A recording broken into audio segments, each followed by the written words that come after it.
Аял менен урушкан бул эркек катын болуп эсептелет. Аялды жеңип болбойт урушуп негизи.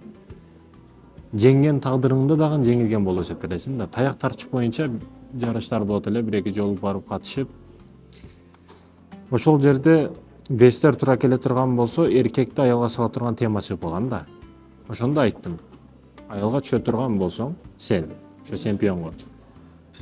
Жеңген тагдырыңды да жеңилесиң. Кайсы бет менен бир эмеге таяк тартыш маселесинде бир кыз бала менен күрөшөсүң. Вес туура келдиби, оола келдиби айырмасы жок. Сахнага түшкөндөн кийин аял кишини жеңсең, аял кишини жеңди го бул, эркек эмес экен деп айтышат адамдар.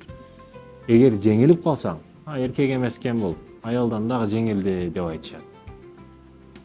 Ушул теманы алып туруп карай турган болсок, ушу чемпионатты. Жашоодо дагы ушундай. Эркек болуп, эр болуп туруп аялыңыз менен айтышып атсаңыз, талашып атсаңыз, таарынып атсаңыз, сиз катындан дагы төмөн экенсиз да. Кээ бирөөдө ушундай былтый болот, былтык.